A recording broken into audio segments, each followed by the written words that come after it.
دیا ہو تو اس پر تان کس طرح کیا جا سکتا ہے؟ جو معاویہ رضی اللہ تعالی عنہ کی حمایت میں عیاذم باللہ اسد اللہ کی سبقت و اولیت و عظمت و اکملیت سے آنکھ پھیر لے، وہ ناسبی یزیدی، یعنی حضرت امیر معاویہ رضی اللہ تعالیٰ عنہ کی محبت کی دو قسمیں ہیں، ایک ہے محبت شرعی، دوسری ہے پرائیویٹ محبت۔ ناسبی یا خارجی ان سے پرائیویٹ محبت کرتا ہے، سنی ان سے شرعی محبت کرتا ہے۔ تو شرعی محبت جو ہے وہ یہ ہے کہ جس میں بیک وقت ایک ہی سینے میں جہاں حضرت امیر معاویہ رضی اللہ تعالیٰ عنہ کی محبت ہوگی تو ساتھ ہی مولا علی رضی اللہ تعالیٰ عنہ کی بھی محبت ہوگی، اور جو ان کا بلند درجہ ہے اس کو مانا جائے گا۔ یعنی یہاں یہ دھڑے بندی نہیں کی جائے گی کہ میں حضرت معاویہ کی پارٹی ہوں تو میں مولا علی کو نہیں مانوں گا، یا کوئی کہ میں مولا علی کی پارٹی ہوں میں حضرت معاویہ کو نہیں مانوں گا۔ ان دونوں ذاتوں کے پیار کی وجہ ذات رسول صلی اللہ علیہ وسلم ہے، تو اس کی بنیاد پر جس نے رسول اللہ صلی اللہ علیہ وسلم کو مانا ہے اور آپ سے عشق کرتا ہے تو وہ سرکار کی ہر نسبت سے عشق کرے گا۔ تو اس بنیاد پر اعلی حضرت نے لکھا جو حضرت معاویہ رضی اللہ تعالیٰ عنہ کی حمایت میں عیاذم باللہ اسد اللہ یعنی مولا علی رضی اللہ تعالیٰ عنہ کی سبقت، یعنی یہ پہلی بات ہے کہ مولا علی کو سبقت دی ہے اللہ نے حضرت امیر معاویہ رضی اللہ تعالیٰ عنہ پر، سبقت اولیت کہ ان کی اولیت ہے مولا علی رضی اللہ تعالیٰ عنہ کی، تیسری عظمت، چوتھی اکملیت، یعنی یہ چاروں باتیں مولا علی رضی اللہ تعالیٰ عنہ میں ہیں حضرت امیر معاویہ رضی اللہ تعالیٰ عنہ کے مقابلے میں۔ اب جو بندہ ان چاروں باتوں سے نظر پھیر لیتا ہے حب معاویہ رضی اللہ تعالیٰ عنہ میں، تو یہ محبت غیر شرعی ہے اور یہ ناسبیت ہے۔ تو یعنی ہمارے عرف میں یعنی یہ ہے کہ ناسبیت کا ڈراوا دے کر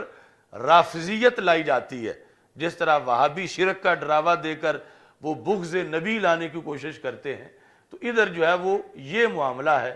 کہ ناسبیت کا ڈراوا دے کر کہ تم ناسبی ہو ورنہ ایسا کہو، تو رفض کی طرف جو ہے وہ متوجہ کیا جاتا ہے۔ تو یہ دونوں چونکہ اہل سنت صراط مستقیم پر ہیں اور صراط مستقیم وسط میں ہے، جو بھی سیدھا راستہ ہو کئی دو نقطوں کے درمیان وہی درمیان میں بھی ہوتا ہے اور وہی سیدھا بھی ہوتا ہے، اور جو سائیڈوں سے ہو کے جا رہے ہوں وہ سیدھے نہیں ہوتے۔ تو اس بنیاد پر اہل سنت سیدھا راستہ ہے تو درمیان میں ہے، یعنی ایک طرف سائیڈ پہ ناسبیت ہے، دوسری طرف رفض ہے، ایک طرف خارجیت ہے، دوسری طرف تفضیلیت ہے، درمیان میں ہے اہل سنت۔ تو اسے بیک وقت دونوں طرف سے خطرہ ہے کہ دونوں طرف ان کا کوئی بندہ اغوا ہو کے نہ چلا جائے یا دونوں طرف سے ان پر کوئی حملہ نہ کرے، تو اس بنیاد پر یہ یعنی ان کو ہر طرف سے آنکھیں کھول کے اپنا عقیدہ بیان کرنا پڑتا ہے۔ تو آپ نے ایک دھڑے کو ناسبی یزیدی بنا دیا، قرار دیا اعلی حضرت نے۔ کون سا دھڑا؟ جو حضرت معاویہ رضی اللہ تعالیٰ عنہ کی محبت کا دعوے دار ہے، اور اس محبت کی وجہ سے وہ حضرت مولا علی رضی اللہ تعالیٰ عنہ کی سبقت نہیں مانتا، اولیت نہیں مانتا، عظمت نہیں مانتا، اکملیت نہیں مانتا، تو یہ بندہ سنی نہیں ہے، یہ بندہ ناسبی ہے، اس کی محبت شرعی نہیں ہے، اس کی محبت حضرت امیر معاویہ رضی اللہ تعالیٰ عنہ سے غیر شرعی ہے۔ یعنی یہ اپنا پنجابی میں کہتے ہیں دھڑا کٹ رہا ہے، دھڑا بندی کی بنیاد پر اس کا یہ سارے کا سارا مسئلہ ہے۔ اب دوسرا دیکھو، اور جو مولا علی رضی اللہ تعالیٰ عنہ کی محبت میں حضرت معاویہ رضی اللہ تعالیٰ عنہ کی صحابیت و نسبت بارگاہ حضرت رسالت بلا دے، وہ شیعی زیدی۔ اس میں کیا بتایا کہ حضرت مولا علی رضی اللہ تعالیٰ عنہ کی محبت کی بھی دو قسمیں ہیں، ایک ہے محبت شرعی اور دوسری ہے محبت غیر شرعی۔ محبت شرعی وہ ہوگی کہ جب مولا علی رضی اللہ تعالیٰ عنہ کو اسبق مانتے ہوئے، اکمل مانتے ہوئے، وہ حضرت امیر معاویہ رضی اللہ تعالیٰ عنہ کی صحابیت کا شرف بھی مانے۔ اگر اس محبت میں آ کر وہ حضرت امیر معاویہ کی صحابیت ہی نہ مانے، یا صحابی کسی کو ماننے کے جو تقاضے ہیں حضرت امیر معاویہ کے حق میں وہ بھی پورے نہ کرے، یعنی مثلا ایک بندہ داتا صاحب رحمۃ اللہ علیہ کا نام جتنے ادب سے لیتا ہے، حالانکہ وہ صحابی نہیں، وہ تابعی نہیں، اتنے ادب سے وہ حضرت امیر معاویہ رضی اللہ تعالی عنہ کا نام نہیں لیتا، تو پتہ چلا کہ اس نے جو صحابیت کے تقاضے تھے حضرت امیر معاویہ رضی اللہ تعالی عنہ کے لحاظ سے وہ پورے نہیں کیے۔ یعنی داتا صاحب کو تو ان کی کرامتیں بھی مانتا ہے، ولایت بھی مانتا ہے، پیار بھی، عقیدت بھی ظاہر کرتا ہے، ان کا عرس بھی کرتا ہے، سب کچھ کرتا ہے، اور اس حضرت امیر معاویہ رضی اللہ تعالی عنہ کے صحابیت کے جو تقاضے ہیں کہ صحابی کی شان کیا ہے، فضیلت کتنی ہے، ان پر آگ حرام ہے اور ان کی محبت باعث جنت ہے، یہ تقاضے بھی بلا دیتا ہے حب علی رضی اللہ تعالیٰ عنہ میں۔ تو اب یہ محبت ہے غلو کی محبت، یعنی جو دھڑا بندی کی ہے، شریعت کی نہیں۔ شریعت کی اگر ہو تو جن کے ساتھ نسبت کی وجہ سے مولا علی رضی اللہ تعالی عنہ اسد اللہ ہیں اور رسول اکرم صلی اللہ علیہ وسلم کے بھائی ہیں، اور آپ کے فضائل مناقب جو انگنت ہیں، اسی ذات نے تو حضرت امیر معاویہ کو شرف صحبت میں قبول کیا ہے۔ تو اگر ان کی نسبت ادھر زیادہ، بہت زیادہ فوائد دے گئی ہے تو شرف صحبت تو ادھر بھی دیا ہے، اس کو سرکار کی وجہ سے کہ سرکار کے صحابی ہیں لہذا نام ادب سے لینا ہے، سرکار نے ان کے بارے میں یہ دعا کی ہے، سرکار دو عالم صلی اللہ علیہ وسلم نے ان کے بارے میں یہ گواہی دی ہے،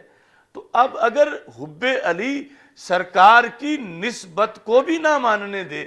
تو پھر یہ غلو ہوگا، یعنی یہ محبت حضرت علی رضی اللہ تعالیٰ عنہ کی غیر شرعی ہوگی کہ جو شریعت سے ٹکرا رہی ہے، اور ٹکرانے کا یہ مطلب ہے کہ حضرت امیر معاویہ رضی اللہ تعالیٰ عنہ کی صحابیت ماننے کو بھی یہ بندہ تیار نہیں ہے، اور سرکار دو عالم صلی اللہ علیہ وسلم کے ساتھ نسبت کا جو شرف ہے وہ بھی نہیں مانتا، یعنی وہ شرف مانے تو کروڑوں ولیوں سے تو اونچا وہ شرف بنتا ہے، جس طرح کہ حضرت مجدد الفسانی رحمۃ اللہ علیہ نے مکتوبات شریف میں لکھا کہ حضرت واشی جو کہ عہد جاہلیت میں قاتل تھے سیدنا امیر حمزہ رضی اللہ تعالیٰ عنہ کے، اور کتنا بڑا جرم تھا اس وقت، لیکن کلمہ پڑھتے ہی اولین لمحے میں، ایک تو یہ نا کلمہ پڑھ کے ہفتہ گزر گیا، ایک یہ ہے کہ سال گزر گیا، ایک یہ ہے کہ 10 سال گزر گئے، مجدد صاحب لکھتے ہیں پہلی گھڑی میں کلمے کی شرف صحبت اتنا اونچا ہے کہ انہیں کلمے پڑھنے کی پہلی گھڑی میں وہ مرتبہ مل گیا جو سید التابعین حضرت اویس کرنی رضی اللہ تعالیٰ عنہ کو اپنی زندگی کے عروج کے آخری لمحے بھی نہیں ملا، حالانکہ وہ تابعی بھی ہیں اور سید التابعین ہیں، کتنے چوٹی کے ولی ہیں، کتنی ان کی ریاضت اور عبادت ہے،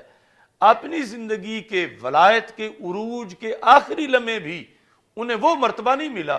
کہ جو حضرت واشی کو کلمہ پڑھنے کے پہلی گھڑی میں مل گیا، کیونکہ یہ ہے سرکار کا فیض کہ ادھر صحابیت ہے حضرت واشی کی طرف، اور ادھر حضرت اویس کرنی شخصیت تو بہت بڑی ہے مگر شرف صحبت نہیں ملا۔ تو اس بنیاد پر یعنی جس وقت ایک بندہ حضرت امیر معاویہ رضی اللہ تعالیٰ عنہ کا شرف صحبت مان لے تو پھر یہ جتنی بھی بونگیاں مارتے ہیں اس کی تو گنجائش ہی نہیں بنتی کہ وہ شرف صحبت اونچا اتنا ہے کہ سارے ولی مل کے بھی کسی ایک صحابی کے شرف صحبت کا مقابلہ نہیں کر سکتے۔ تو ہم اہل سنت جو اپنے دائرہ ادب کے اندر اتنے بعد کے ولیوں کی اتنی ریسپیکٹ کرتے ہیں، اتنا ادب کرتے ہیں اور ان کے ساتھ اتنی اپنی عقیدت رکھتے ہیں اور اس کا اظہار بھی کرتے ہیں، تو پھر وہاں جہاں کے وہ شرف ہے جو اس ولایت سے کہیں اونچا ہے، اس کو مان کر پھر ان سے بغض یا ان پر تان یا اشارتاً کنایتاً تنقید یعنی یہ پھر ہوگا کہ مانا ہی نہیں شرف صحبت، کیونکہ شرف صحبت ماننے کے بعد پھر کسی طرح کی تنقید کی کوئی گنجائش باقی نہیں رہتی۔ تو اس واسطے آپ نے فرمایا کہ اور جو حضرت